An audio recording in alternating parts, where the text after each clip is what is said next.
And hello and welcome everyone to the comic multiverse where the worlds of nerd meet. As always, I am your host Joel, and once again, Matt, I am very happy to say that this episode of the comic multiverse is brought to you in part by our sponsor, Keto Crate. Get some amazing keto snacks delivered to your door every month, and if you use the code that we are putting up on the screen right now, and by me I mean Matt in post later, thank you Matt, you will actually get $5 off. Now, as I discovered last week, turns out that this deal is only actually available to people in America. They only ship to America so far, so... Yeah, it's a bit disappointing that they don't ship to Australia, because I would really like some of that stuff. Likewise, but you know, hey, for our American friends there, the keto diet's been doing good for me and Matt. I'm sure it'll do good for you too, and here's hoping if we continue to grow the house comic multiverse and house keto crate relationship in time, they'll be able to deliver to other places in the world. Hopefully, yeah. That's my hope. So how's your week been, Matt? Pretty busy, actually. Pretty busy. I know people probably have noticed that, like, there's been a lack of videos around my channel lately. That's mainly because I've just been busy with work and college and stuff like that. So I've been trying to balance it out, but I'm getting into all the comic reviews now. Only now. Yeah. Yeah, I've been trying to stay busy, too. I had to go visit my mom. She's not doing so hot right now. She's got the flu. So, I was trying to be a good son, bringing her ginger ale and shit. Yeah. I also registered to vote to this month. I think there's, like, federal elections in October, and this is the first time ever where I'm like, I think I should get politically activated about things. It's useful. It's useful. It is also, too, man, dealing with the government, whatever. It's like, okay, now we need 3 pieces of ID with your name and your address, and you also need a piece of mail. And what do you mean you don't have a library card? I have the fucking internet. That's why I don't have a library card. It's funny here, because, like, when I had to go vote last time, like, you go up and you, like, give them your name and everything, and they check you on the thing, and they're like, oh, you're not on here. And I'm like, oh, well, that's strange, because I voted in this exact same place 4 other times. And I was completely fine, so then I had to fill out, like, 40 minutes worth of paperwork just to, like, confirm who I am and everything. Yeah, no wonder young people have no interest in voting, because it's just like the hoops they make you jump through. It's like, goddamn. Yeah. No wonder the only people who can keep up with this are the old ass people who just sit by their phones 24 hours a day with nothing else to do. Is my family going to call me today and forgive me? No? Well then, time to get activated in local politics, I guess. But yeah, that's what my week has been. Pretty easy, pretty laid back. I know we talked about it before we started, but I actually had a very special thing when it comes to comics, and that is I think I'm actually going to be able to make videos out of every new book I picked up this week. It's a good feeling, isn't it? I was like that probably like 3 weeks ago or something, and it was so cool. And then I just got blindsided by like 2 big weeks in a row. When you get buried under as many events as we do, it's just like, please make it stop. All these comics are my children. I can't love you all individually. Sometimes I have to pile you all together like Miss Marvel and the Punisher and love you all in one big lump sum once it's all finished. Which I know isn't good for you.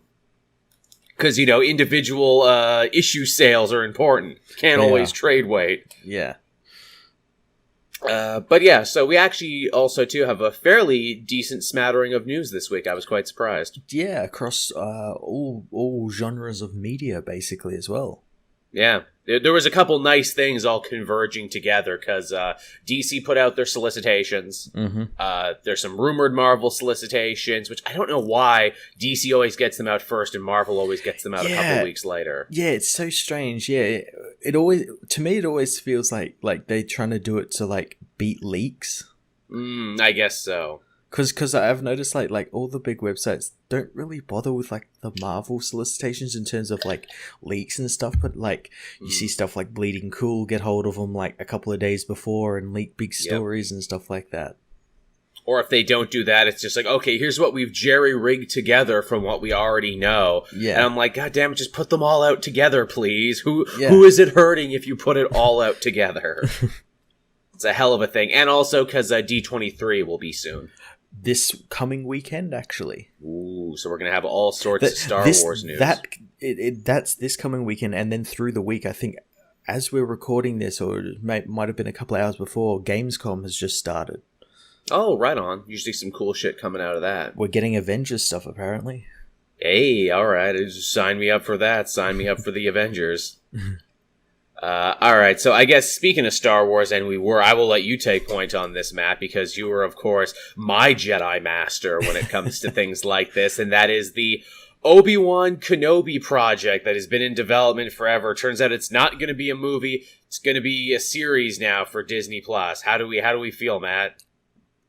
Cool, I guess. Like I said on Twitter when it was announced, like what would a show about this be about? Because all the stories revolving the character at the timeline it's probably going to be set at, which is between episodes 3 and 4, have been told in comics, Rebels, cartoons, stuff like that. So what do you do? Because on one hand, are you just going to adapt that for people who haven't seen the cartoons or read the comics? See, on one hand, you've got the people who are in love with the prequels and want like prequel action schlock stuff in this series, which probably won't happen because none of that actually happened in this time period for that character. He was an old man. So you get those people who are upset, and then you get the people who, like me, want it to be kind of philosophic in a way. Like there's a whole thing where he like wrote a series of journals for Luke, and you could have him just doing that and maybe getting like a writer's block or something. Like it's like a Last Temptation of Christ sort of thing. Yeah, we want Obi-Wan to go out into the desert for 30 days and 30 nights and have an epiphany, and then meet befriend a young sand person by the name of Crate. See, some people will get that reference, some people won't get that reference. Yeah, I mean, there's definitely things you could do with it. There is. I'm just glad that, like, because in the Legends there was a series where like he just like straight up left Tatooine during this time and just was like fighting Boba Fett and like Inquisitors and stuff. I'm like, that's so stupid. I hope they don't do that. Yeah, likewise. My big takeaway from it, and I know I'm not alone on this one, is like, cool, you're getting your Obi-Wan prequel. Can you all shut the fuck up about it now? And can we please move forward with new things that aren't related to the original trilogy? Yes. You know, my big thing about the Disney era of Star Wars was, oh, great, we're going to see new things now. We're not going to keep wallowing the past. Oh, no, the past actually makes us a lot of money, and those fans are really mouthy, so I guess we better give them what they want. If nothing else, maybe this can be like the new modus operandi for Disney, where it's like, look, if you yell at us enough about a thing, we'll put it on the app, but we're not putting it in theaters. Yeah. Well, yeah, the app gives them the option to tell those sorts of stories that they probably don't want to spend a large amount of money on and want to focus on their new stuff. Although, to say that, they are actually spending quite a lot of money on the app shows, just not movie money. Yeah. It all look good and everything, but yeah, I'm intrigued to see what it's going to do. As I said, I'm really glad they're actually doing it because it makes those people shut the fuck up.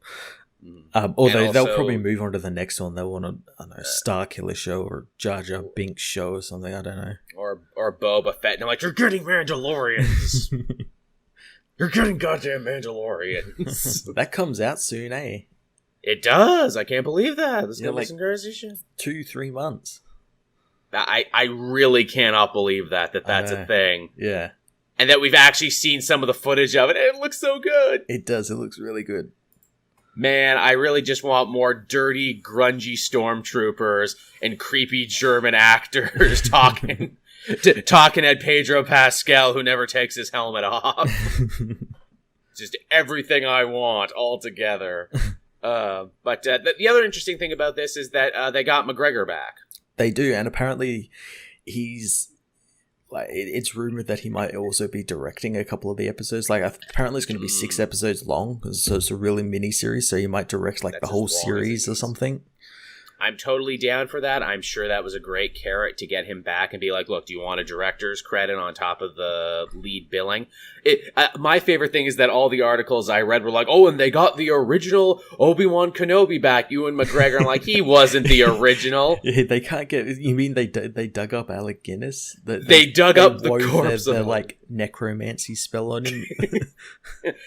And the Disney executives, with their dark right, were able to bring back the ghost of Alec Guinness to star in this. Oh man, see, now that would be a reason to make the show. Well, you see, here at Disney, we've used our billions of dollars to work the Reanimator technology from the movie Reanimator, and now we've brought back zombie Alec Guinness. And he's really excited for this new project once he got over the shock of being ripped from the gates of heaven back to Earth. Oh yes, Alec also tells us heaven is real, everyone, in case you're wondering. He has lots of interesting insight there, but be sure to watch the show, though. Yeah, it'll be interesting to see. You know what would be even really cool if they managed to, if they like talk to him and like say like, hey, George Lucas, come back and like film an episode. Do you think they'd be willing to do that? Do you think the fan base would be ready for that? Oh, I think they will, because like, you know, they want everything to hate Disney, and if bringing and they suddenly like George Lucas again, so. Yeah, wow, what a weird 180 we did there.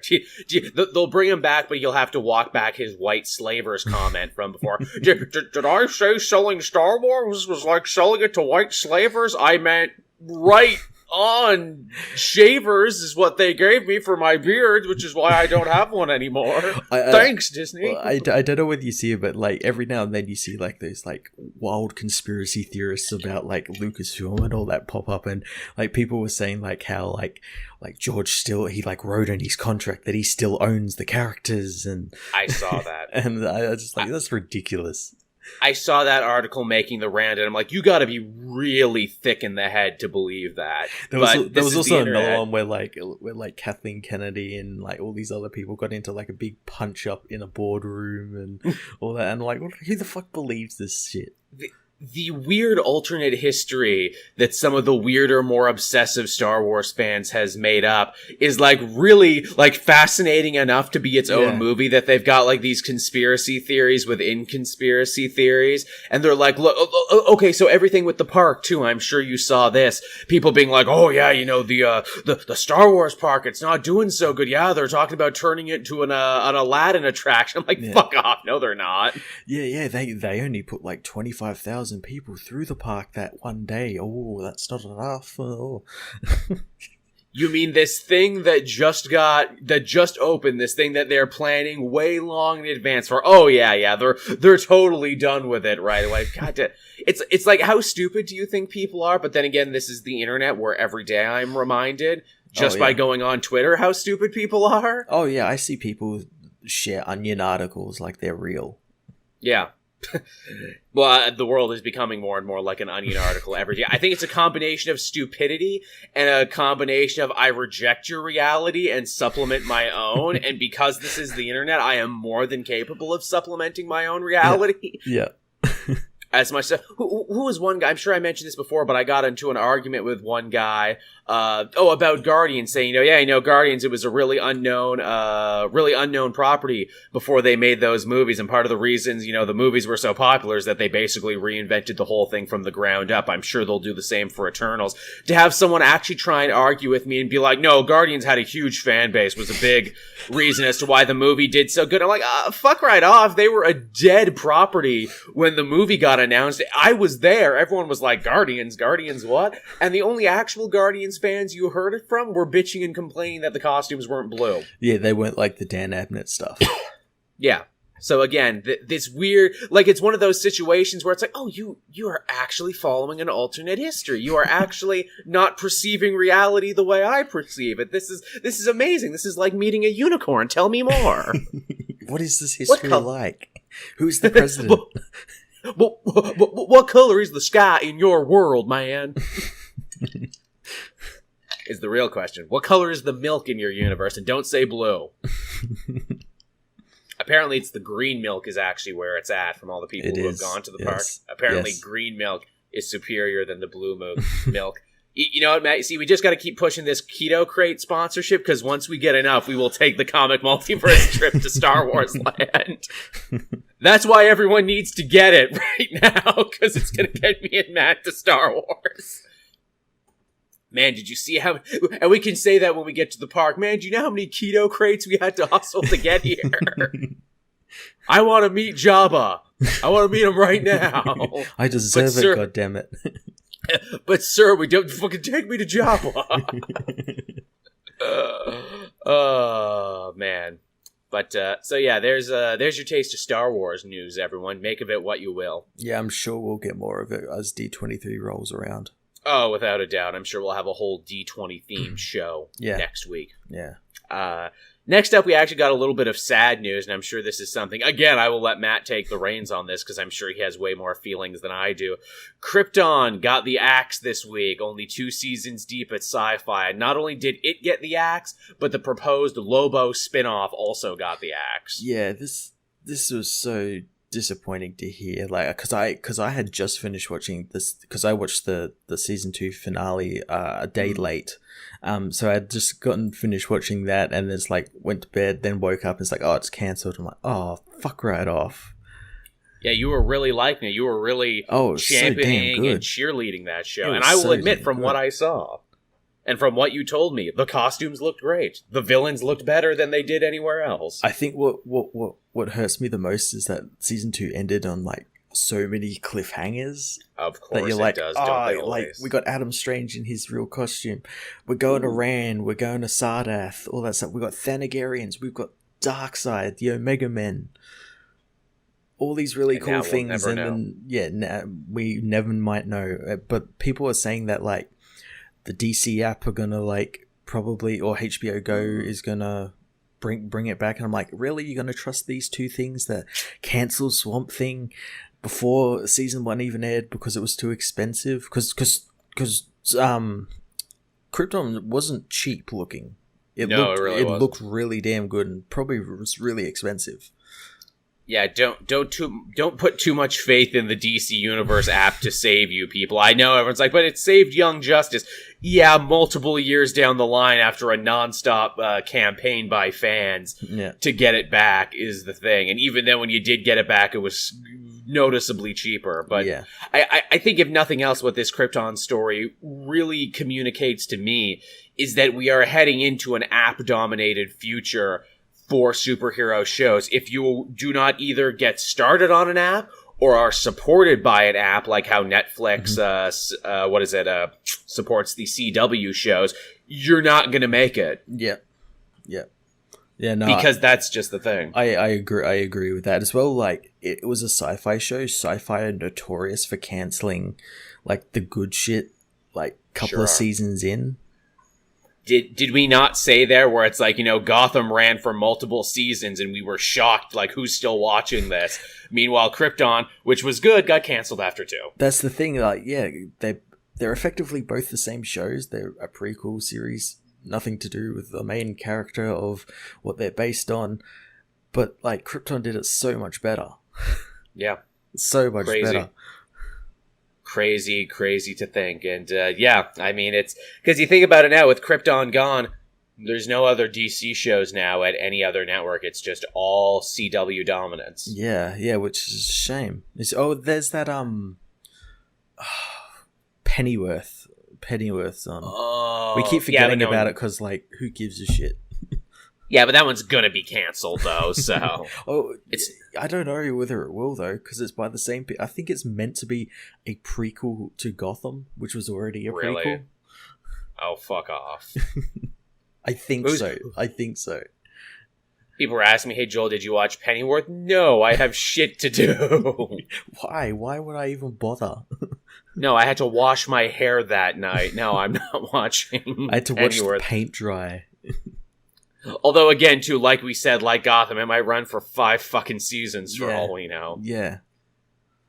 But yeah, it really seems like either you gotta be connected to an app, be connected to a shared universe, or you're just not gonna make it now. Or be a Batman show.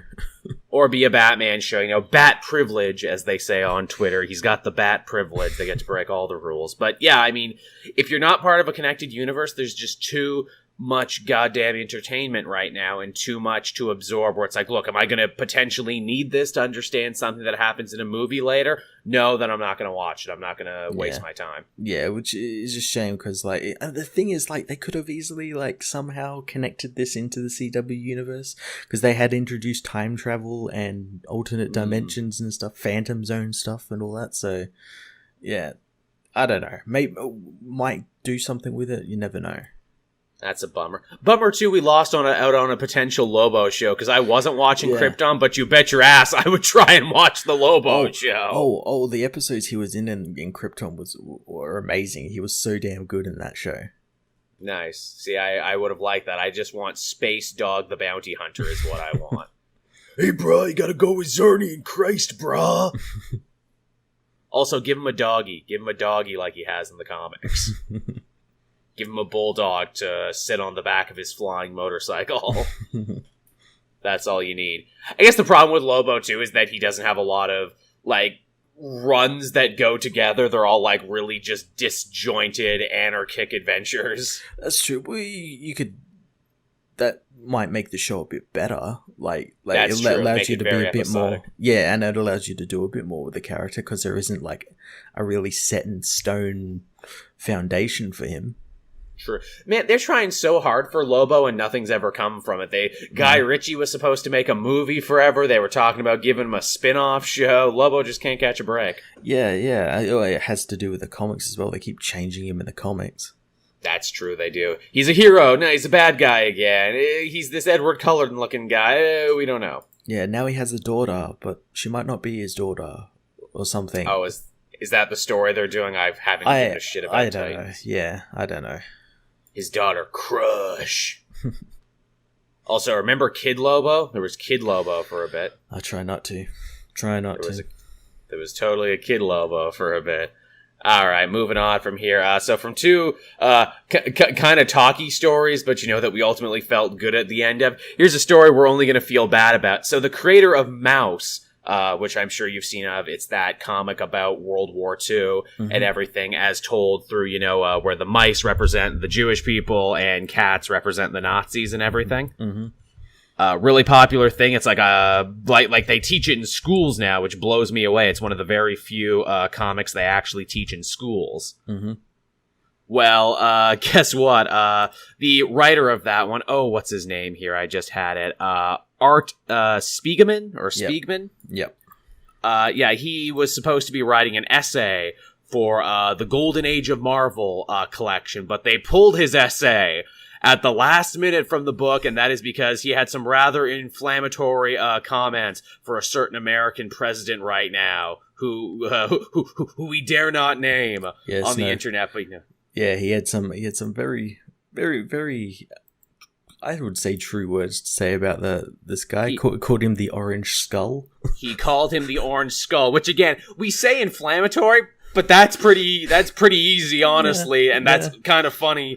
Like, you want to look at any other comic writer, what they say about the certain American president? I think this dude let him off pretty easy just by calling him the Orange Skull, and to see him punished. I think it was Tim Seeley or something who wrote on Twitter where it's like, they're going to start punishing him. I can only imagine who they're going to punish by the end of the day. Wink, wink, they didn't punish anybody else.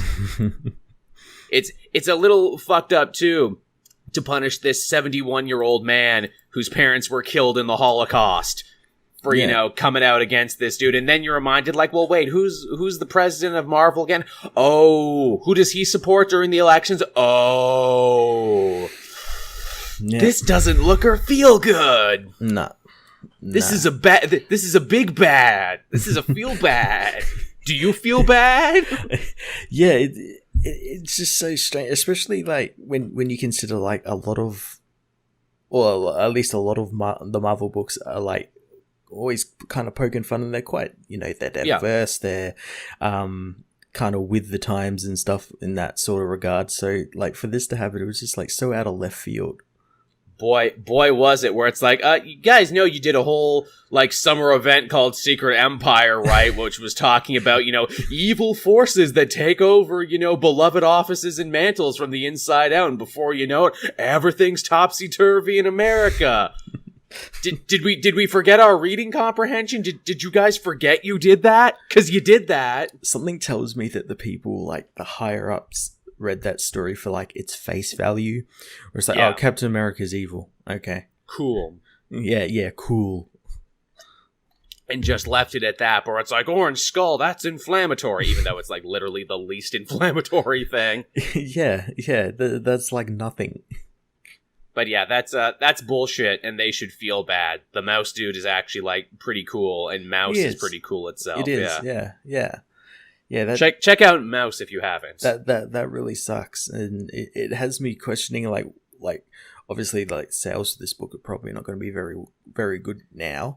I would boycott it. Like, here's the thing: I didn't even know it was coming out, but now that I know, I don't want to cover it. And it makes me wonder whether, like, other stuff from them is going to start to like peter out. Like they've got that what is it? That Marvel Comics 1000 coming out. I think next week or the week after. It's fairly soon, yeah. Which, like, it kind of boggles my mind because, like, that's not been advertised at all. No, it was all over solicitations there for a bit, and then they just stopped talking about it. Yeah, which is really strange. Very. But, you know, from a really disappointing Marvel story to one that, you know, we should be a little happier about. The new writer for Deadpool was named this week, and it was a surprising pick, but surprising in all the right ways. Kelly Thompson is going to be penning Deadpool moving into the future. Yes, this has me interested in the character now.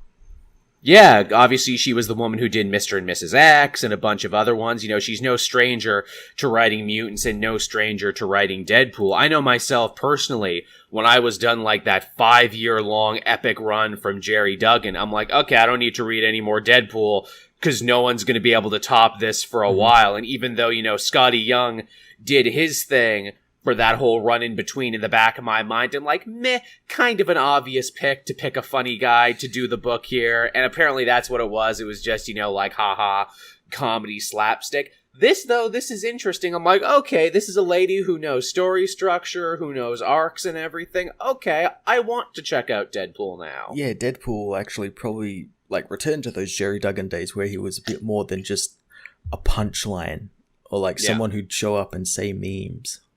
Yeah, he was a sad clown who actually had shit going on. Yeah.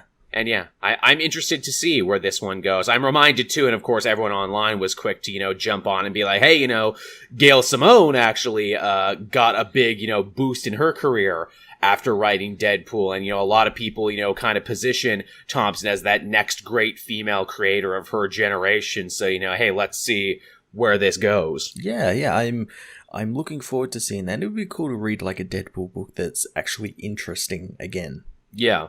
Yeah, I think I've given just enough time not reading Deadpool to where it's like, all right, let's see what Deadpool's about now. Yeah.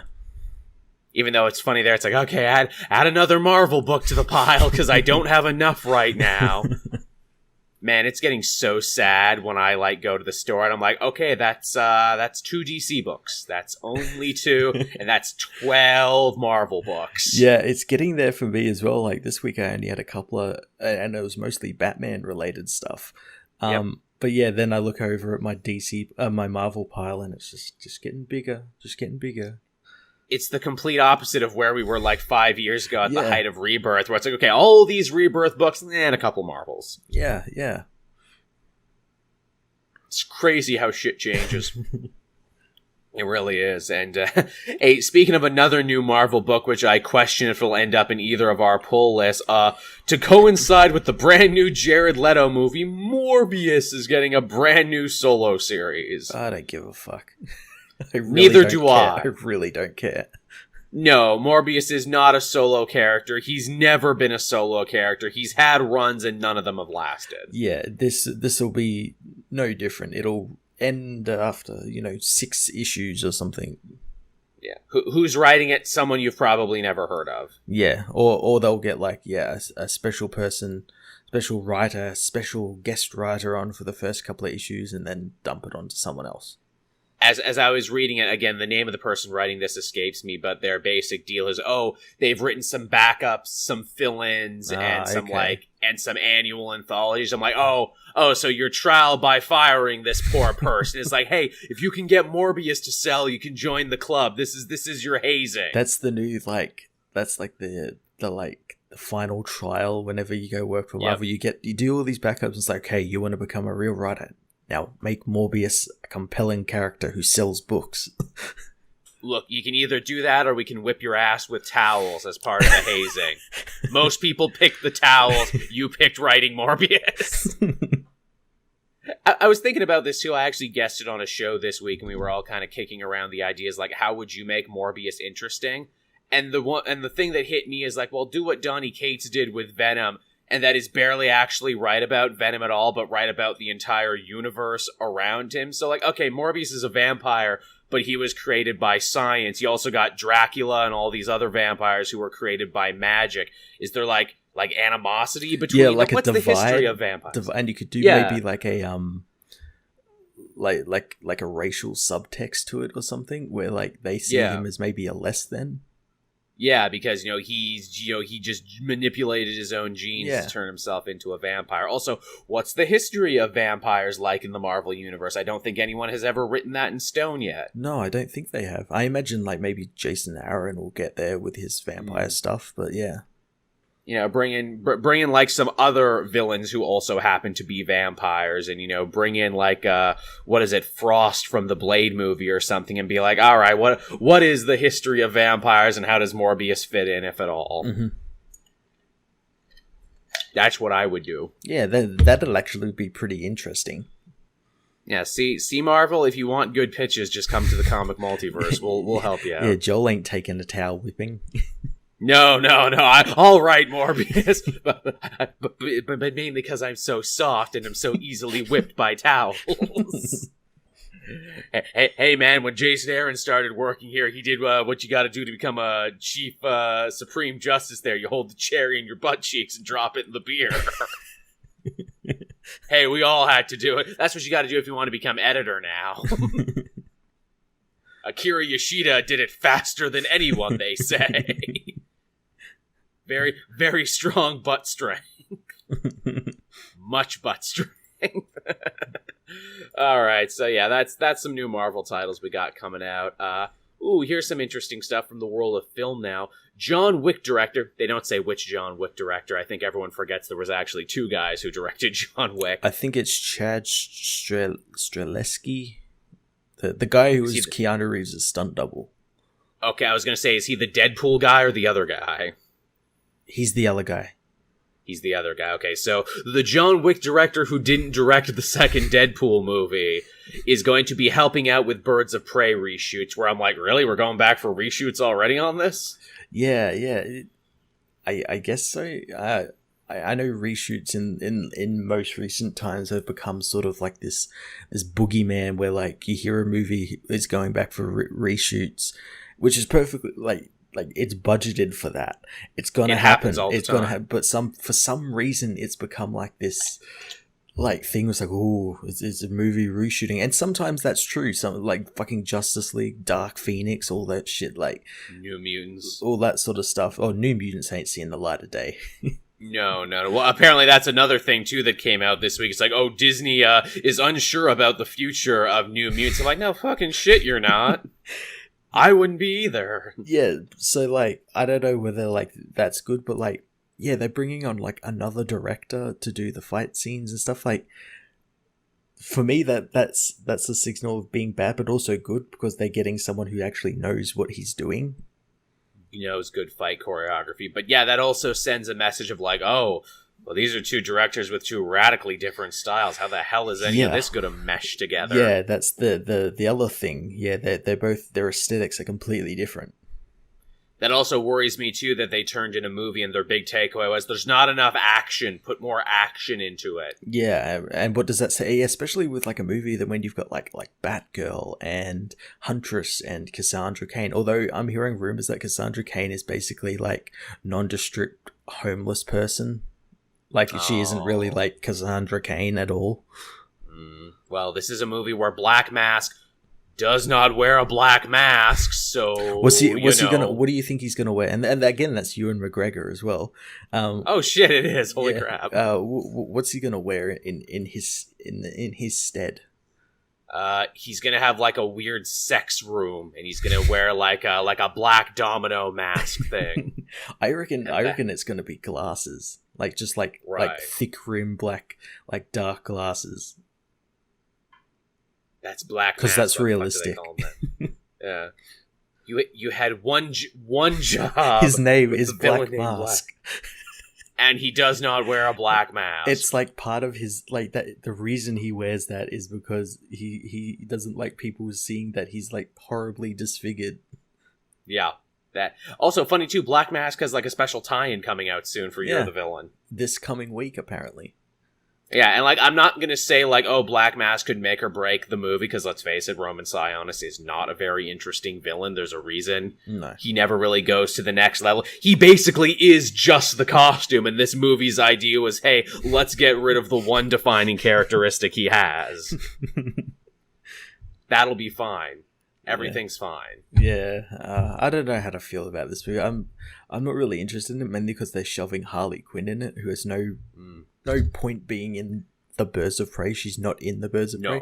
And isn't the movie like never been a member? The movie's title is some fucking ridiculous. It's like Lauryn Hill reference. Birds of Prey and the journey, the emancipation of Harleen Quinn's. It's a friggin' Lauryn Hill reference. Yeah, like why? To where I'm like, you know what? That's a little offensive to the real Lauryn Hill, who actually has been suffering with mental illness her entire career. See, Lauryn Hill, Harley Quinn, basically the same. Oh, of course, yeah. We'll just romanticize this mental health issue thing. Yeah, you know, Lauryn Hill has a real long history of just not showing up to her own concerts. Really? Yes. What did someone describe it as? When you buy tickets to a Lauryn Hill concert, it's basically like playing the lottery, and you have just as much chance of actually getting a show. Oh, wow. But sometimes you do get a show, and sometimes it is like winning the lottery, because even though she's insane, she's an insane genius. But yeah, so we'll talk more about that as it gets closer. It's funny, we haven't had like another trailer or anything for it. Like, you assume there would be more stuff on it. Yeah, same with like Wonder Woman. I know Wonder Woman got pushed back, but like still, like, we think we'd have like something of it by now. Maybe this is why we're getting reshoots, because this is probably another thing that like Aquaman did good. They got a lot of good critical reception to Shazam, and they're like, okay, well, maybe go in and rework some of this. Yeah. Which feels like, will you never learn, Warner Brothers? Why do you keep tinkering with this? There is no magic formula. Just let your movies come out. And we'll judge them all on a case-by-case basis. Yeah. Maybe they figured, too, where it's like, well, fuck it, we're recasting our Batman anyway, so, like, let's just go back and reshoot some of this shit as well. I guess so. Do you think it's maybe to include Pattinson in there? Do you think maybe they want to also put their new Batman in here? I don't know whether they'll do that, but maybe they'll rework it into that it could be a universe where there is a young Batman, like, you know, like, while trying to keep like people like Margot Robbie as Harley and everything, you know, like try and just rework it. It probably won't like fit very well, but they'll be like, fuck it, it's just for this one movie, and then we can kind of start over again. It would be fine to if, you know, we like saw young Bruce Wayne on like the TV, or maybe like a poster of him or something. Mm-hmm. You know, like, oh, you know, come work for Wayne Enterprises today. We've got dental and shit. We've got bat-shaped dental. You'll love it. Yeah, not affiliated with Batman in any way. No, not affiliated with that. No Batmans. No Batmans allowed. But, yeah, so like you said, reshoots are often considered to be, oh no, the sky is falling, but hey, you know, if the fight scenes end up being way better and way cooler because of it, that's good. Yeah, but then as you said, like, two different, like, aesthetic choices and stuff, like, will that, like, be noticeable like it was in Justice League? I guess we'll find out. Some more comic news for us here. We got a couple more of those infected teasers. You know, what other heroes will be joining the Batman Who Laughs Secret Six, and Blue Beetle is going to be one of them. Yeah, so now I think we have all 6. Maybe 5, depending on how you count it, because it's Blue Beetle, Supergirl, Hawkman, Shazam, And then depending on how you count it, Gordon might be on the team for 5, but then again, also Batman Who Laughs might be 5, or they might be 5 and 6. We don't know yet. Yeah. It's an interesting, like, lot of for a Secret Six team. Yeah, a lot of characters who either don't have a book or could really use the push right now. Mm-hmm. Which I will admit, Blue Beetle looks the best of all the infected redesigns. He looks awesome. Mm-hmm. He looks like something out of a freaking Guillermo del Toro movie. Yeah. He looks... Could you see him with eyes on his hands? He looks so gross. He really does. And it's like, good for you, Jaime. You're not in anything right now. I'm happy. Maybe if this works out, you'll get a better spotlight on you moving forward, and maybe you'll actually get another solo. Yeah. Yeah, I'm all for that. Now that we have most of the designs, I think Blue Beetle has the best design. Mm-hmm. I think Hawkman might have the worst, if only because it's slightly lazy. It just kind of looks like how he normally looks, but with gray skin. Hawkman is just Savage Hawkman. It's just Savage Hawkman again. Yeah. Supergirl's is a little over-designed, but I like it. I think more thought went into this one than, like, her Red Lantern costume. Oh, yeah, her Red Lantern costume was super lazy. Yeah, and Shazam, who they're now calling King Shazam, where I'm like, why is he a king now? Oh, I guess we'll find out. I guess we will find out. Does he kill Black Adam and take over Kahndaq? And he's like, I'm King Shazam now? Oh, that'd be cool. I've mentioned it elsewhere, but it bears repeating. Man, what a giant middle finger to, like, the wholesome family adventure Harry Potter style thing that Jeff Johns is trying to write, and they've pushed back issue 7 like 14 weeks now, and they're like, fuck it, he's a bad guy now. It's pretty funny. It's pretty funny. And it sounds like he's not even going to be writing the Shazam one-shot, because it's like, oh yeah, Billy Batson is going to be, like, fighting a serial killer and everything. I'm like, oh yeah, that really jives with the Harry Potter Chronicles of Narnia thing we're doing. Written by Scott Lobdell or something? What the fuck? Oh, man, you joke, but that's very likely. Drawn by Brett Booth. Like, it really does every time you hear a piece of news where it's like, are they really trying to make Jeff Johns quit? It feels like they're actively trying to make him quit every day. It does. It really does. Like, they're trying everything. Like, I think they have pushed back Doomsday Clock issue 11 again. Have they? Yeah, we're pushing back Doomsday Clock. Perpetua's better than Dr. Manhattan. You can't write the Legion because Bendis is writing the Legion. And Billy's a bad guy now. That's what I wonder, now that he's going to be inverted and infected and evil and everything. What's evil Billy going to be like? Because, like, Billy's like a little kid. He's not that evil. Well, like, he hasn't even lived long enough. There's art of him in, because he's in the first Batman Superman issue. Right. And he's fighting Batman Superman, and he changes back to Billy to, like, pretend to be like a kid. But the kid's evil as well. Oh, is he going to be like Damien from The Omen, or is he just going to be really bratty? Kind of look like Damien from The Omen, like black eyes and everything. I just imagine him just being a really bratty kid that Superman and Batman have to. I want to go to McDonald's. No, Billy, I want to go to McDonald's. Damn it, Clark, I can't talk to him when he's like this. You do it. No, Bruce, you do it. just making them fight each other. You know, my other superhero dads let me go to McDonald's whenever I want. What other superhero dads? Like, that's just how you invert him. Like, we'll just make him the worst type of kid. But yeah, those look fairly interesting. They do. They really do. And it's spinning out of a Joshua Williamson book, which is itself spinning out of a Scott Snyder project. So yeah. Yeah, I'm on board for that one. Also, too, because everything is getting dark and gritty and horrifying at DC these days, we also have Tales from the Dark Multiverse. Yes, these seem very interesting. Yeah, a series of one-shot what-ifs from the Dark Multiverse. The first one we have is Blackest Night, where the idea being, what if Necron and the Black Lanterns weren't defeated and the last one left standing was Sinestro? Yeah, Sinestro, who teams with... who's he team with? I read it the other day. He teams with someone, and they like have to stop Necron. That's cool. That's a cool premise. I also like, in a world gone dark and messed up, Sinestro is the hero. Yeah. Like, everyone's moral alignment had to be moved so far to evil that just like Sinestra's back, it's like, I guess I'm chaotic neutral, so I guess I'll be good now. I'm the least evilest one in the room. Yeah, really, it's like, fuck, am I the hero? I guess I'm the hero now. That one's fun, and then we also got Infinite Crisis, which looked rather interesting, because again, it looks like Ted Kord Blue Beetle becomes Monarch, and he's beating up Batman and Superman, and he's got like a bunch of other heroes shit hanging off. I'm like, all right, that's an interesting new direction for Ted Kord. Yeah, so apparently the Infinite Crisis happens on this Earth, but then I think Ted Kord and Booster Gold go back to try and stop it, and in doing so, Ted becomes the Crisis. Interesting. Okay. Also, man, it's nice to see the Blue Beetles getting pushes, even though both their pushes are. But what if they were evil, though? Yeah, no, it's a lot better than, how Tom King handled them.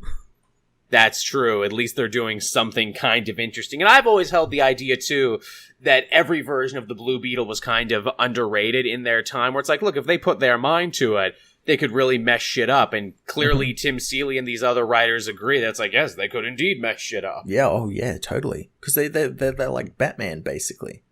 Yeah, they're Batman, only they have more fun. Yeah. And also, they're Batman, and they're also kind of the Green Hornet, because literally Blue Beetle. Why Blue Beetle? Because it sounds like Green Hornet. Yep. So he's a couple layers of a ripoff. And then you got Night Owl, who was a ripoff of him. Mm-hmm. So it's really funny. Well, it wasn't really a ripoff. It was based on him because Alan Moore couldn't use the Charlton characters. Right. So it's kind of hilarious, this weird circle of it. Yeah. Also, too, Blue Beetle's origin is fascinating, too, because you got the one guy who was just a crime fighter who used technology. That's the one Night Owl was based off. You had the magic-based one, and then you had the science fiction alien one in Jaime. Yeah, nice, like, smattering of, like, different genres there. So, yeah, it's really surprising how, like, someone hasn't done something really good with these characters. They've tried. Every couple of years they try. And, I think it just comes down to the fact where it's like people like Jaime, but they don't want to read his run over again. They just want to keep reading what Keith Geffen was writing at the time. Yeah. And every time they try and reboot him, it's like, well, I'm not going to do this again. Yeah. Then they tried to make him magic, too. Remember, for a minute, it's like, well, what if Jaime was magic now? Yeah, what was that? Was that DCU? Or just before that? Yeah. And that didn't last. No.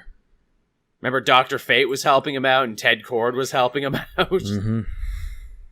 Yeah, it's so sad, Jaime. I know I mentioned this before, where it's like he was really the vanguard of the young, hip, Spider-Man-esque heroes for a new generation, and DC buried him so hard and so quickly. Meanwhile, at Marvel, you got your Miles Moraleses and your Kamala Khans and your Sam Alexanders and all these other characters who were basically doing the same thing Jaime was, only they were way more popular. Mm-hmm.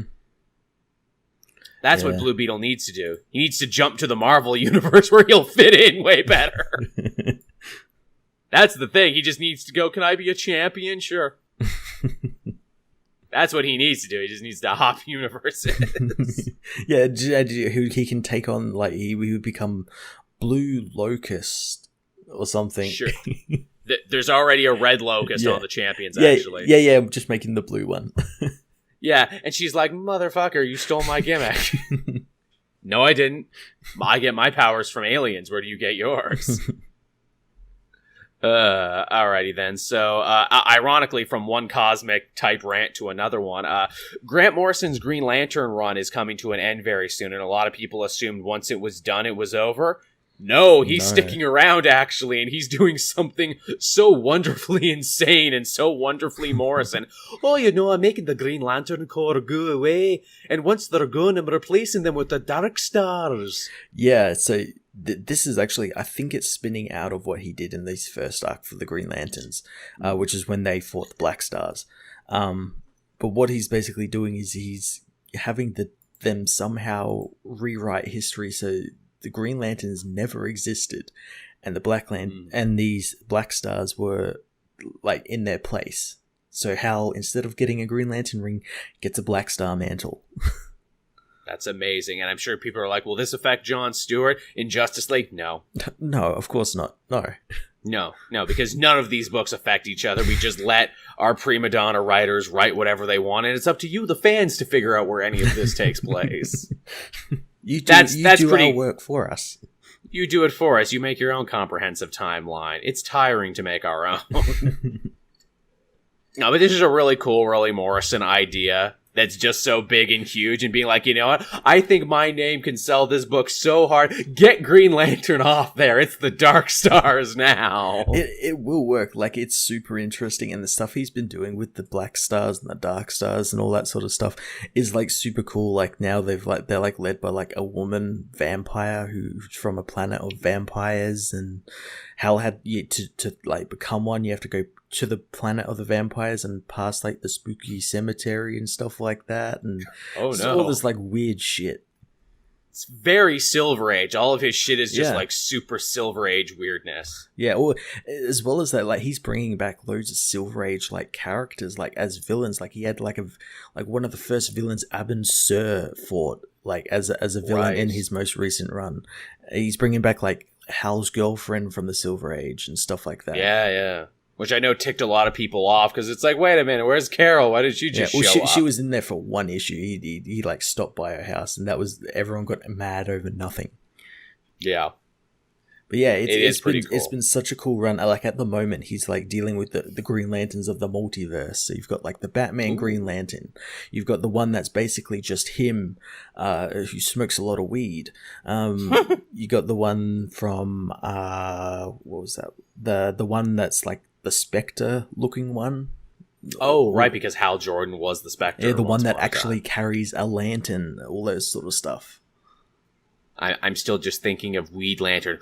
In Dankest day, in Dankest night. That's exactly what it's like. That's exactly what it's like. No evil shall escape my cush sight. Let snacks who worship evil's might know my power. Oh man, can we get some snacks? I'm all about this. Exactly what it's like. It's like he basically wrote himself. Man, so many other heroes are about escalating the situation, man. I'm about bringing it down, man. The Kush Lantern Man's just about chilling everybody out, man. What you literally just said is exactly word for word what happens in the issue. Okay, see, now I need to catch up on this shit now. You had me at Weed Lantern. Man, somewhere the dude in Canada who writes that Captain Cannabis book is probably super pissed off. He's like, damn it, Morrison stole my shtick. Alrighty then. So that actually does it for the news this week, everyone. That's everything that was fit to print. Yeah. Yeah, so I guess we'll head on over and talk about what we read this week. And there was actually, as I mentioned, a really reasonable rollout. I was actually able to cover everything I bought. Where, how would you like to start, Matt? I'll let you choose a book to start, because chances are I've probably read it by now, so yeah. That's true. Well, I mean, I guess we'll start with the one that we seem to start with every week now, because it's the biggest one of them all, and that is, of course, Powers of X, issue number 2, or Powers of 10, because, like, that's kind of the joke, that's what it is. Like, it is Powers of X, but it's also Powers of 10, because the X-Men calendar is all broken into multiples of 10. We see what you did there, Hickman. You're very clever, big dick Hickman, swinging it around. You know math jokes too. Yeah, and he was swinging it right around this issue. Boy, was he! So, yeah, do tell, Matt. Let's talk about this one. What did you love? Yeah. So this was like the issue that converged both Powers and House, because we get the start where like Eric sort of where Charles sort of comes to Eric with his plans for like a united mutantdom and all that sort of stuff, and Eric eventually accepts after seeing all his like future and possible failures thanks to Moira and all that sort of stuff. Literally, Moira assaults his brain with spoilers, where Magneto's like, no, I decide what's right and wrong, I'm fucking Magneto, and she's like, no, you'll fail every time. Oh no, spoilers. Everything I do is wrong, which this is huge too, because this basically seeks to imply that yes, Moira retconned all of X-Men history. Xavier and Magneto were only pretending to fight all this time so we could eventually lead up to Krakoa becoming a nation. Yeah, we were only just pretending. We were pretending to be Yeah, we were only just... Yeah, see, there you go. See, we were pulling our punches every time. But yeah, then we jump 10 years into the future, and we learn, and this is this 10 years is where we saw like those people, the Orchists, get the hold of the Master Mold, and the X-Men have learned about it. That's the information that Mystique was stealing. Yes. And we learn that Cyclops has been given a mission to sort of stop this before the Master Mold is brought fully online, so it'll destroy all of mutant kind and everything. And he's got to go. Not just a Master Mold, a Mother Mold that makes other Master Molds. It's the biggest one ever. The biggest master. I love that. It's like, well, what's bigger than a Master Mold? A Mother Mold, obviously. It makes Master Molds. It does. I'm like, oh shit, that's scary. It's the total Simpsons moment of like, ooh, Master Mold, that's bad. Mother Mold, oh, that's bad. So yeah, he's got to go into space to stop this thing that's in the sun. So that kind of sets up his book with him being in space in the main X-Men book. Yeah, I wonder, are we going to see some of that, or is that where that book is going to pick up, I wonder? I imagine it'll be a bit of, like, we'll see glimpses of it, and then maybe get the whole story in that book. Hey, Cyclops, pick your team. I pick everyone in my family, and also Wolverine. What a weird thing. I want my brother, my estranged father, my wife, my 2 kids from alternate futures, and also the guy I kind of hate, Wolverine. Although, I don't know, maybe they love each other now because Krakoa's doing so good. Wolverine was so happy. Yeah. Book then jumps 100 years into the future where Logan has learnt of Silabel and, what was the other one's name? Percival's death. Right. Which is a bad thing because apparently Percival was like using like a blackout thing to like hide them from Nimrod. Keep the robots off their asses. Yeah, and they went in to steal an indexing program so they can sort through the like billions of hours of screenshots of Twitter that Nimrod has. The secret to defeating him is on Twitter, everyone. We'll find it. He's got that one tweet from 10 years ago. We can finally cancel these Sentinels once and for all. Can you believe what he said about Israel? So yeah, they sort it out. They find the information, and Apocalypse is like a good guy now. Yeah, which makes a ton of sense. I don't know why this shocked me so much because he's gonna be on the Excalibur team. Yeah. It's just so weird seeing him actually like being part of the X-Men, and like he has done that kind of in the past at times. But like, yeah, it's so weird where he's like kind of the Xavier role for them now, where he's like, no, we're gonna fight these and I'm gonna lead you from the front. In the future, they're so desperate and there's not even like any humans around worth protecting anymore, so it's like, fuck it, I guess we'll ally with Apocalypse. I guess so, yeah. It's great too because we know in the future those Chimera class mutants are created by Mr. Sinister, who has always been Apocalypse's toady, so I like this idea that clearly there was a moment in time where Mr. Sinister was going around Apocalypse's back to try and create these chimeras, and now Apocalypse is still here but Sinister is gone. Yeah, very intriguing. And you know they're going to tell that story, clearly some shit went down. Oh, they'll probably tell it in that book, that Excalibur book. Yeah, potentially. Yeah, so they stole that information. Nimrod doesn't know what they want to do with that information, and it was like kind of like a shutdown code or something. Yeah, it was something not good. I love how weird Nimrod is written. He's like all polite and cordial, and he has a sense of humor. Like he's unlike any Nimrod we've ever seen before. Yeah, he's like learned to be, I guess, human in a way. But he's like all polite and everything, and then he just like snaps and just like kills 2 of the humans that are in his service. And it's just like, yeah, that's cool. That's cool. I'm sure that's intentional too, because they're like, look, this is what Nimrod is now, and look how different he is in the future. He's going to be something even bigger and crazier. Yeah, and something, more of a threat, basically. Yeah, because aliens to try and fight those goddamn Badoon, who are always a problem even in the future. A bunch of aliens made not the Nimrod program, but the Nimbus program, which was the biggest, meanest version of Nimrod ever that cannibalizes raw materials on other planets to build data hubs and shit. Yeah. In this far future, they sent one of these out. They turned it into a world mind. And they sent it out, and then they brought back something, and we don't know what it is. It's something called Phalanx. The Phalanx are, of course, another group of aliens in the X-Men universe that they fought all the time. They're also the ones who were part of the original Annihilation wave, which is hilarious because that was all that Phalanx. Okay. Which makes thought it total might have been sense. like something new or something like really old that Hickman just brought back. Well, now we've brought back all the aliens. We mentioned the Badoon. We have the Phalanx now, so now it's all the big aliens who started in X-Men. Actually, yeah, they mentioned the Kree and the Shi'ar previously in other issues. But yeah, I love the idea of... It's great, too, because he breaks it down. It's like, and here's a bunch of hive mind theory, everyone. Nimrod and the world planet is right here. The Phalanx is up here. And now Phalanx wants to absorb all of Earth into itself. And also... Maybe this is related to that new Annihilation event they're talking about doing in 2020? Yeah, is Hickman gonna write that?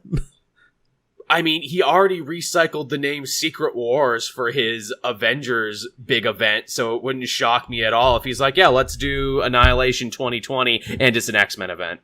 I'd be cool with that. I'd be fine with that. I think everyone would be fine with that. Yeah, more big dick Hickman, so yeah. Makes a lot of sense, too, because I'm like, man, you know, Nimrod's acting a lot like, what is it? Ultron. So now here we have the Phalanx again. Yeah. With Nimrod possibly taking their place. So that's just really cool. Just, again, big idea science fiction, this X-Men book. Yeah, it's so grand in scale, and that's what an X-Men book should be. It should be. And it's so funny because it's like every issue, I'm like, there's no way they can top that last issue. There's no way they're going to have anything more surprising than what they did. Yeah, I keep waiting for that one issue that's just going to be like a filler or like feel like a filler, but it's not come yet. Still early in the series, but yeah, it's still not come. Yeah, imagine that. Where it's like, and I want to write a series where every issue has you going, what? And every issue is required reading. I'm trying to think, like, what haven't they taken from X-Men history and lore to bring back? We've got the cosmic stuff, we've got the Earth stuff, we've got, like, literally everything from X-Men history. Yeah, and it's only been, on display 3 issues so far. Well, 4, because 2 apiece. Yeah, oh yeah, true. That's the great thing, too, because we keep going back and forth. Yeah, although I think this coming week is another Powers issue. Oh, really? We're getting 2 Powers back to back. Yeah. Interesting. Huh, I wonder why. Yeah. I guess we'll find out I guess why. Maybe there's something big in it. Yeah, I suppose so. Yeah. Alright, well, what else did we want to cover then? We both had Event Leviathan. Did we? Because I barely feel like this was a comic. I felt like this was... It fucking wasn't. I feel like I opened this up and I got a misprint where it's like, oh, they forgot to put any story in here. Yeah, they printed issue 2 again.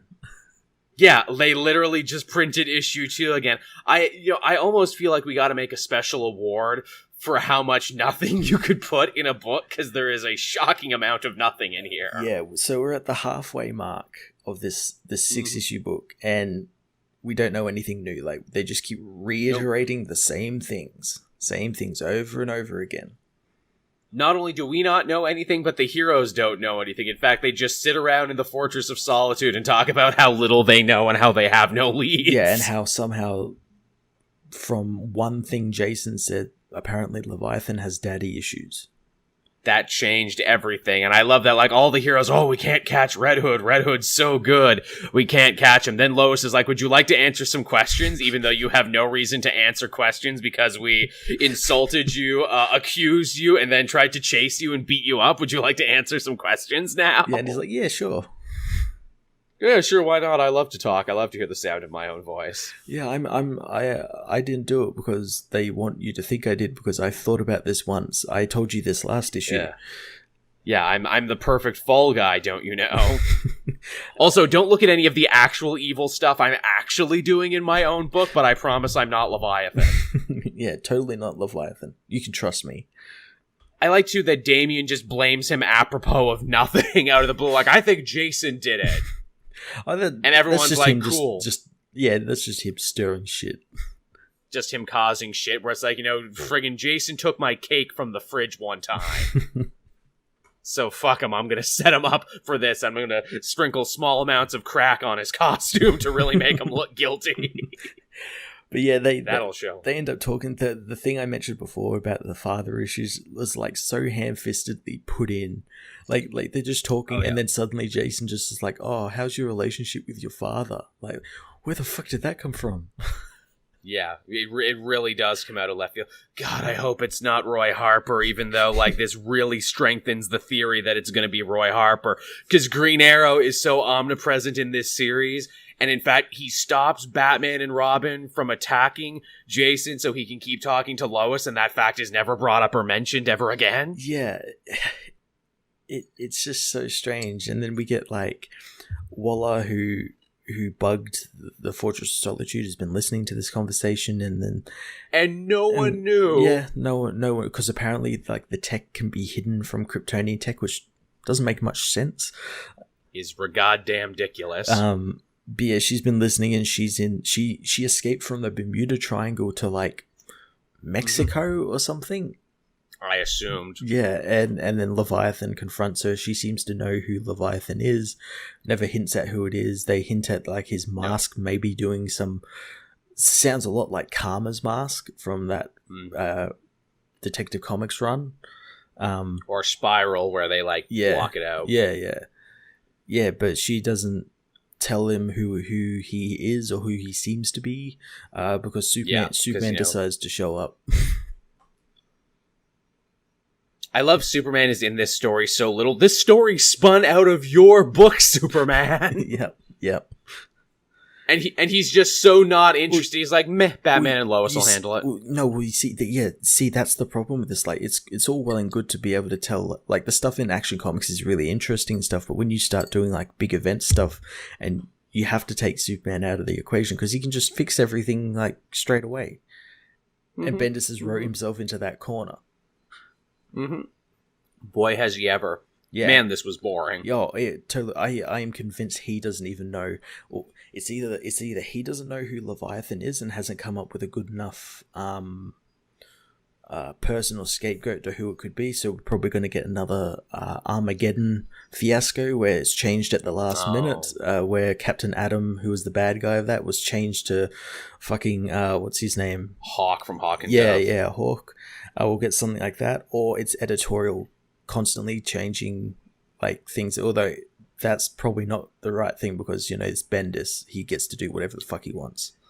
And also Bendis writes his shit like 6 months in advance. So because you got to do that when you're writing several books. You need to write shit 6 months in advance. Also, too, it's like there's no point in guessing because there's literally been no evidence or no breadcrumbs. Yeah. That you can't actually guess who it is because there's nothing. We don't know anything we didn't know back when it first started in Action Comics.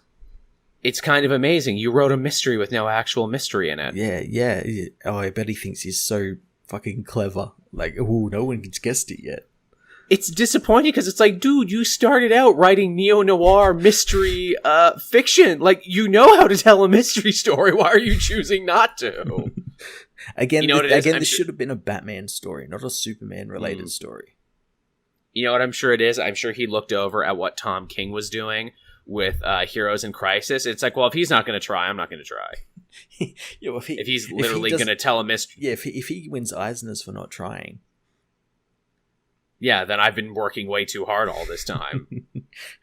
I mean, look, if he's going to tell a mystery story where the clues don't matter and nothing matters, then I'm not going to try either. This is what you like, right? And geez, I never thought I would actually give credit to Heroes in Crisis, but at least that one tried to set up red herrings.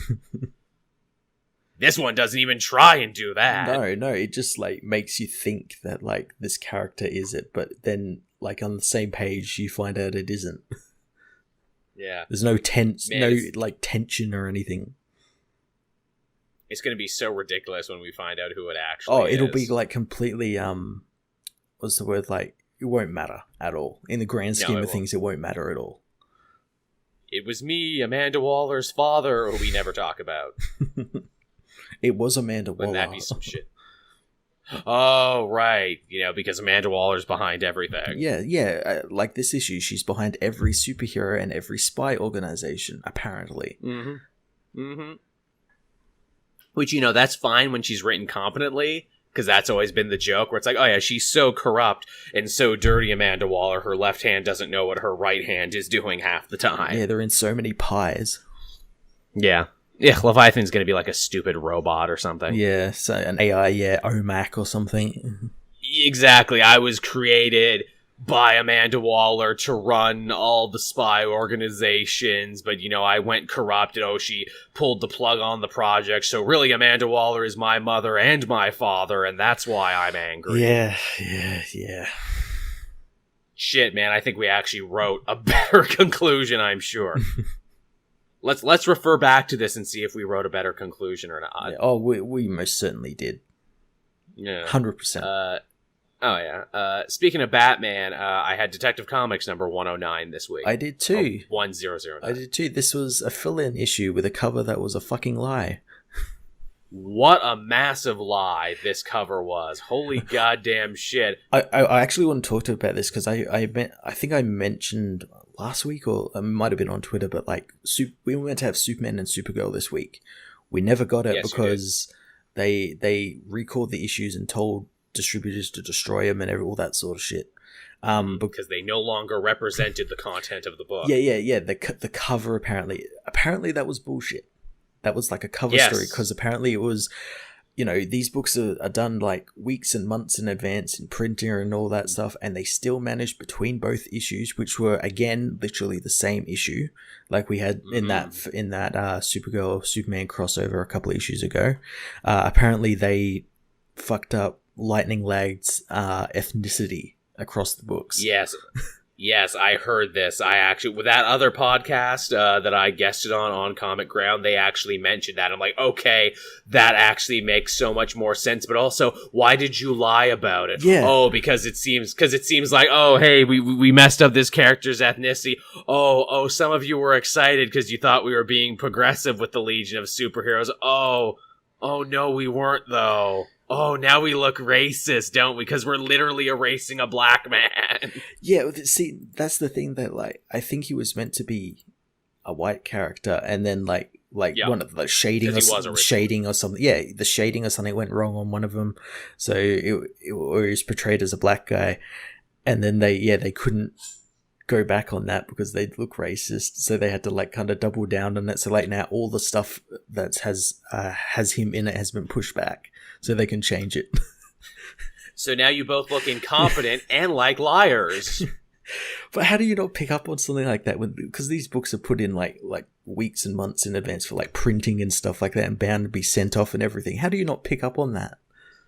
As we've said before, DC editorial just I tell you, asleep at the wheel. Yeah, but even artists and stuff, how do you okay, I just got to reference this character. Oh, it's different here. Clearly no communication, too. I guess so, yeah. Boy, this is really embarrassing. Yeah. This story was fine, though. Again, you could tell it was one they kind of threw together at the last second. Yeah. I like the stories where Bruce just has to do Wayne Enterprises stuff. They're really interesting. They're fun. It's a nice change of pace. Yeah, so he does that. He's got to go on some big deal to cut down carbon emissions and stuff like that, and Tomasi finds an interesting angle in that story where Bruce doesn't seem to care about the environment, and I'm like, oh, does Bruce actually not care about the environment, or is he pretending to be a vapid rich guy who doesn't care about the environment? Yeah, it's interesting. It's very interesting. You figure he would, considering hey, what's the gas mileage on the Batmobile and the Bat plane and the Bat sub and all these other things? What's your carbon footprint, Batman? Yeah, they all run on some form of electricity or something, energy. They're all ethanol. Corn is the future, Alfred. Who killed the electric car? He uses the oil from Gotham's Chinese takeaway shops. He steals it. There you go. the Batmobile is a 100% green operation. All of it's built with reclaimed lumber from the ocean. What do you think I have Duke doing? He's out there reclaiming lumber. That's all he's good for. Do you think I keep all these sidekicks around for no reason? Yeah, it's funny stuff. But yeah, Deadshot's back as a bad guy, which we don't get very often anymore. He's back as a bad guy, and he's seemingly accepted Lex's offer. and this is like part of it. Yeah. So like, go kill Bruce Wayne for reasons. Yeah. So like, is Batman gonna have to deal with like multiple villains coming after him now with Lex's offer? Seems like it. I mean, Superman got multiple villains. I guess it only makes sense for Batman to have multiple villains. Mm-hmm. Yeah, so, what I really liked about this story was actually the art. I haven't seen much of this dude's work before, but Christian something, but it was really nice. It was a really nice looking book, nice and clean looking book. Very clean. That's an excellent way to describe it. The art kind of distracted from the fact that, it's like, well, this is kind of a story we've seen before. Yeah, it was a fill-in issue. I didn't mind that it was a fill-in issue. I imagine the next issue is going to be one as well, like to tie up this story before we get into the Mr. Freeze stuff. Yeah, fill-in issues can be much worse. That's probably a good way to describe it. Yes. I guess another one we can talk about this week, because we talked about Batman. We can talk about Spider-Man too. I had Amazing Spider-Man 27. Oh, how was that? I'm a couple of issues behind on that. This continues to be really fun because it's just Nick Spencer revisiting superior foes. Awesome. It really is. It's the Sinister Syndicate. That's that all-female villain super team wants to kill Boomerang. The idea being that, hey, he's a minor celebrity right now, and if we kill him, that'll really help raise our profile. It also helps that a lot of us hate him for personal reasons, either because he betrayed us, like in the case of Beetle and Electro, or he tried to booty call us at the bar with no name one too many times. Oh, that's great. Oh, it's hilarious. And there's a great moment, too, where Boomerang realizes, like, oh no, Peter Parker and his aunt are trapped right now. What am I going to do to protect him from these ladies that want to kill me and hurt them? I know, I'll mansplain villainy to them. And that will distract them. And it does. Oh, that's great. That's great. It's wonderfully hilarious. He's like, hey, this is the feast shelter. You're not going to get any money here stealing canned goods, ladies. If you want to steal stuff, you should steal truffles. They're really expensive. And they're just gobsmacked at how stupid he could be. It's really fucking funny. And naturally, too, Beetle, she claims to be on this girl power trip with all these other villains, but she's secretly planning to sell them out to the Kingpin so she can make a bunch of money. Yeah. Because why wouldn't she be? And it ends up in this hilarious thing where now Spider-Man has to save Boomerang from them, that he's like the damsel in distress in this situation. But oh wait, his other roommate, Randy, is actually dating Beetle in real life. What is there? Her civilian form. Oh no. So it's like, man, I know, it's like, how many freaking villains know where Peter Parker lives? How many of them have been like up in his house and used his bathroom? But yeah, it's a really funny book. Nick Spencer just revisiting superior foes. Is Spider-Man himself a backseat player in this arc? He sure is, but you're not going to hear me complain. That's cool. It's just good shit. But yeah, that was Spider-Man. What else did we got? Cool. Let me just have a looky at my list here. I'm really behind on what I've read this week. Was one of those weeks. Oh, it was. Did you end up reading any of the Absolute Carnage tie-ins? Yes, I did actually. Before we started, I read Separation Anxiety from Clay Chapman. I didn't think I was going to read it, let alone like it, but boy, I ended up liking it. I read this one as well.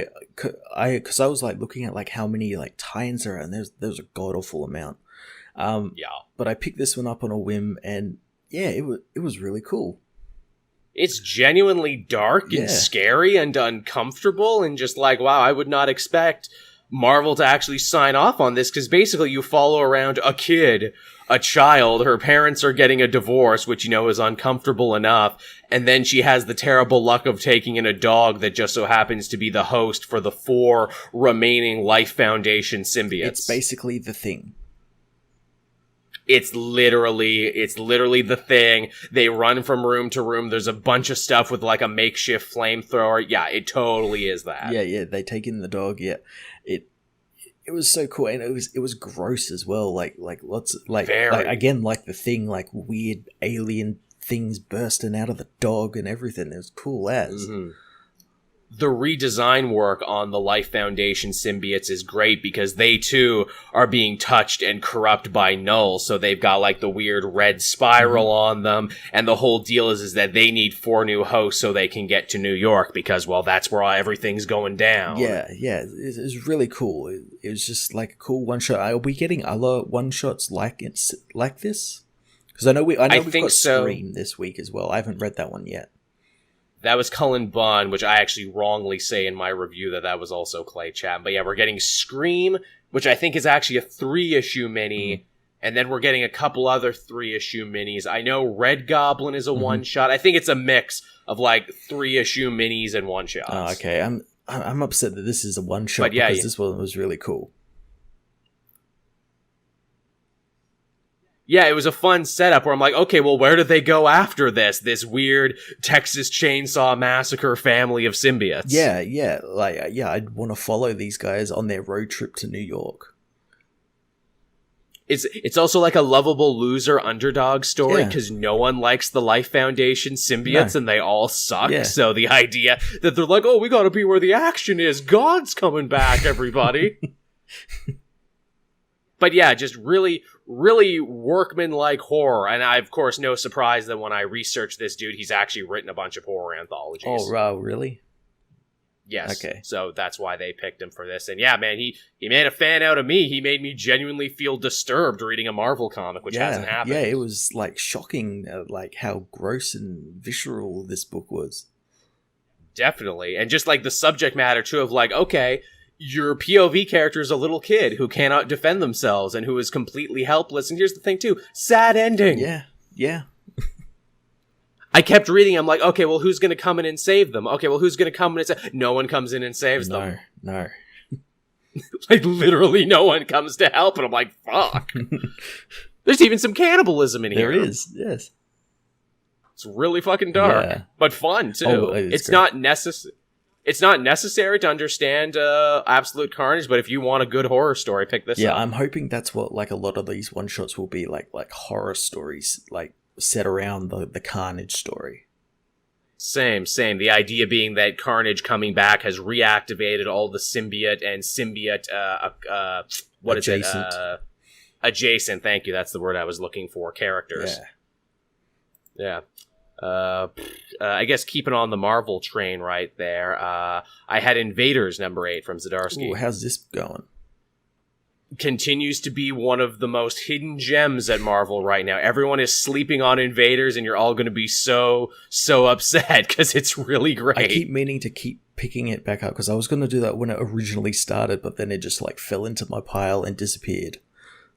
Oh, I know. I totally understand. And Invaders is not for everyone, but I think Zdarsky has cracked the code on this book to make the best Invaders book ever, and that is Invaders is really only the jumping off point, and it's about everyone else in the Marvel Universe. Namor is back to being one of the most tragic, sympathetic, and layered villains that Marvel has had in a very long time. Declared war on the surface world, basically transformed a whole, like, city's worth of people into Atlanteans, so they have to breathe water. Oh, no. Yeah, and the United States are like, well, he technically didn't hurt anyone, but he also attacked us, and also, like, literally grabbed a city from us, so what do we do? Do we blow up the ocean? And Roxxon steps in. There's actually a lot of really good social commentary this issue because we find out that to take care of these Atlanteans, the government has thrown up its hands and they're like, well, we don't know what to do. Roxxon, do you want to feed and clothe them and give them places to live in exchange for, big fat government contracts? And they're like, of course we do. And also, guess what? All you people on the surface who breathe water now, do you want to make money you can't spend by working on our offshore drilling operations? Because we'll do that.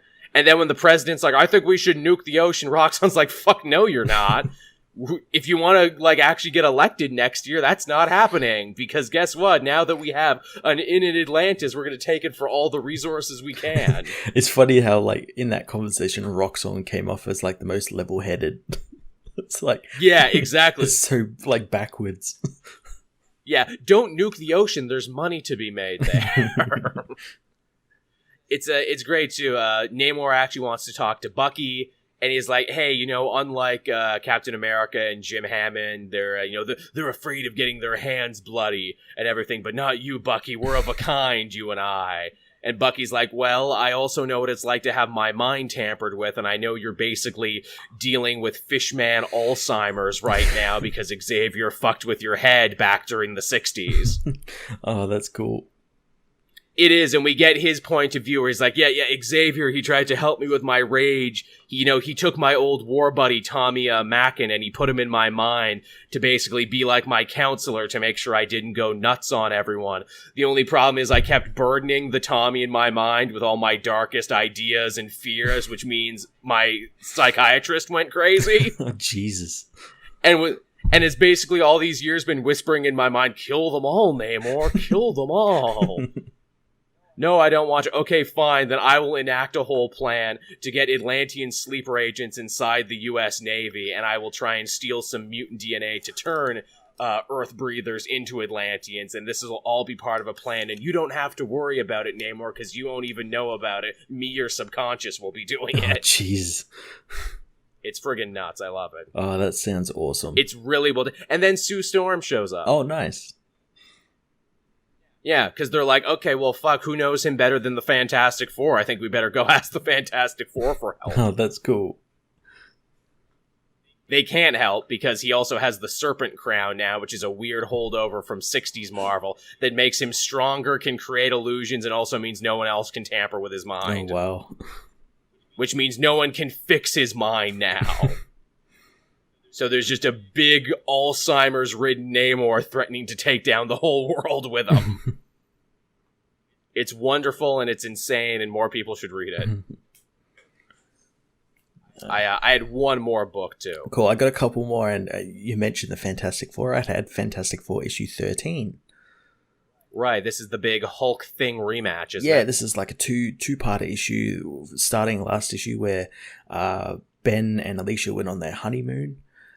That's cool. And Ben's like got a watch that's counting down his time because every year he can turn human for a short amount of time, and he's counting it down, and he's worked it out so he can go on his honeymoon when he's human.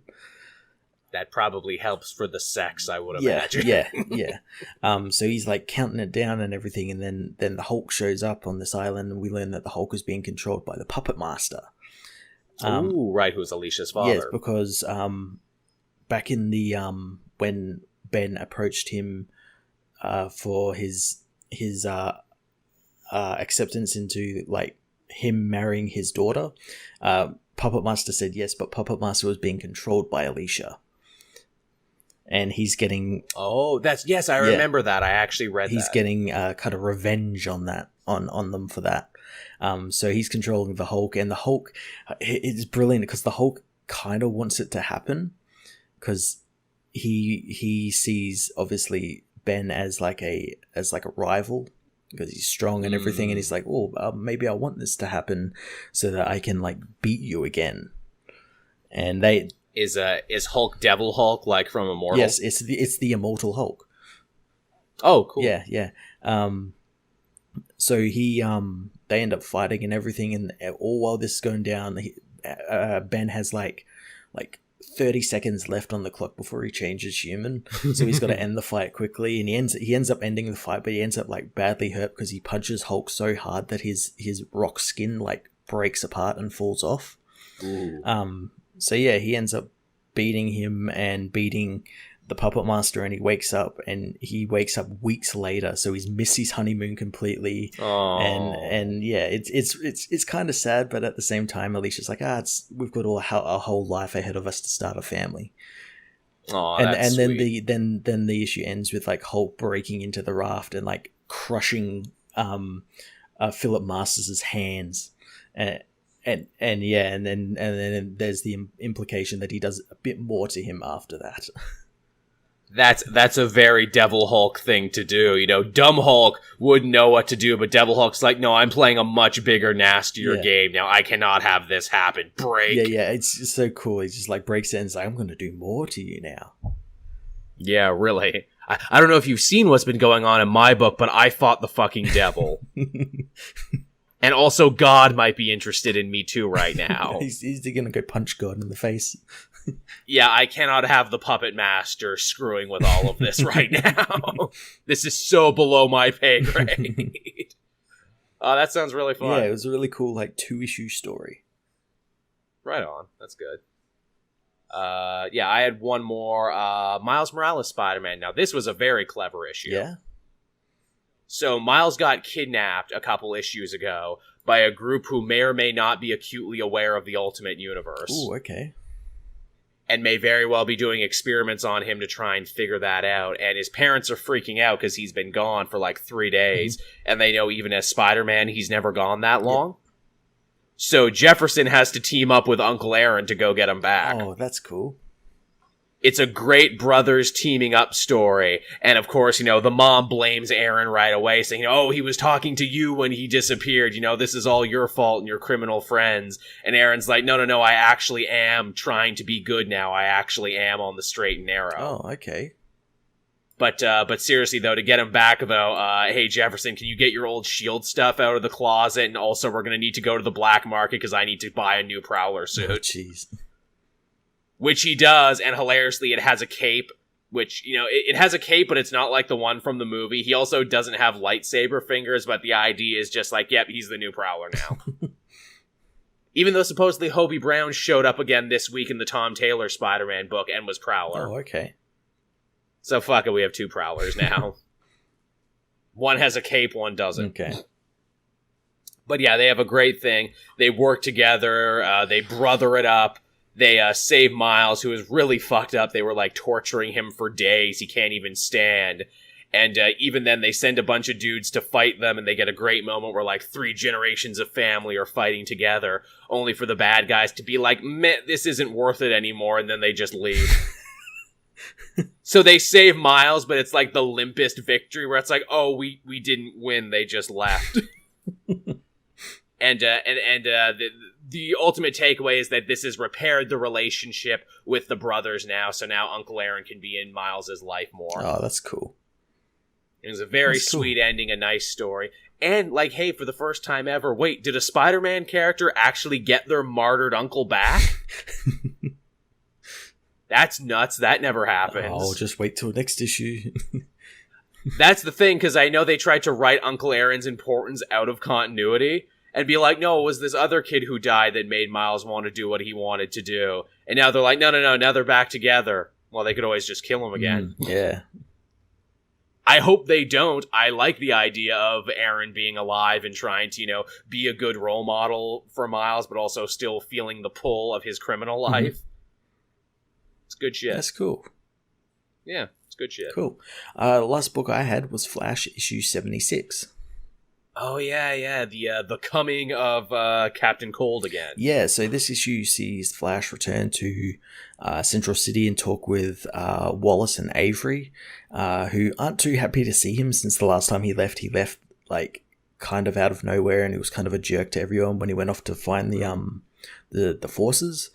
So they aren't too happy to see him, but he's like, look, I want to put all that behind us. I've got some newfound hope. I want to show you something. So he takes him to the newly rebuilt Flash Museum, and he takes him behind the secret painting in the foyer and into the speed lab, which is like their new like bat cave. Cool. And he introduces them to the Commander Cold and Steadfast, and they talk about like the Speed Force dying off because of these other forces being released. They're like eating away at the Speed Force. And Wallace and Avery have both noticed that they have slowed down a lot because they were fighting like villains like Tar Pit and Gerda, and they were giving them trouble when they really shouldn't be.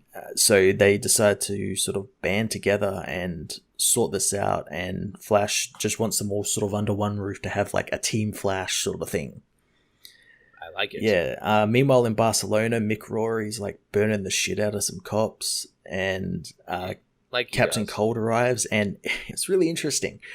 It's really cool as well because he's got this new suit that's basically it's like a long cloak, and you think it gives him his ice powers back. It doesn't. It's just technology that emulates his ice powers.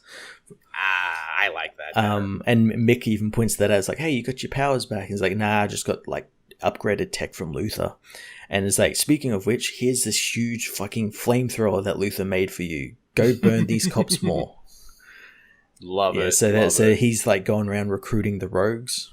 Love it even more. Yeah, so he's doing that to bring him back to stop Flash. Flash meanwhile is just talking in the speed lab, and then suddenly he's just fucking attacked by the Black Flash, who just like comes out of nowhere, and instead of actually going for any of the actual Flashes, he goes for Steadfast and like kills him because the Speed Force demon is like wanting to kill all these other forces because they're killing it. Naturally. Yeah, so that the new character is like dead apparently. Wow, that's what a short tenure Steadfast had. Yeah, an issue.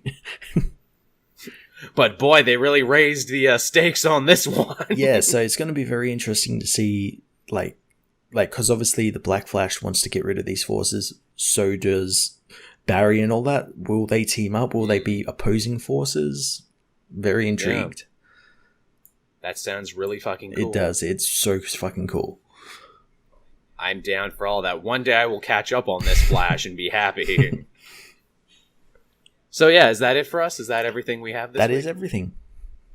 That's everything, man. So thank you, everyone, for watching and listening and carrying on. As always, if you're a patron, you'll get to listen to this first before anybody else. You can become a patron for as little as $1 a month. It's always appreciated. Helps me pay Matt. It helps me keep the podcast up on SoundCloud and all these other places that you can listen to it. I'm going to try and add Spotify because someone said I should add it to Spotify, and a lot of people are doing that, apparently. Yeah, you get Spotify podcasts. Yeah, Spotify I have the actual thing in front of me. I haven't had time to do it yet, but I promise I'm going to try. Remember, everyone, it took me 100+ episodes before I got it on iTunes. And boy, did that make a huge change when I did. So yeah, apparently everyone yelling at me was 100% correct. Also, too, at the end of the show, I want to remind everyone about our sponsor, Keto Crate. Again, I will have all the information down in the doobly-doo below. Check it out. Use the promo code. Get $5 off. Help yourself out. Help us at the show out. Always appreciated. Always, never expected, but always appreciated. Always appreciated. Always appreciated. Is that it, Matt? Do we have anything else to pitch? Anything else to talk about? No. I hope people don't notice the cuts in this episode because this episode had a few mishaps happen. Fucking Skype, man. Really fucked us up on this one. Nah, it'll be all good. There you go. But thank you, everyone, and we will be back again next week. Yeah. Bye-bye.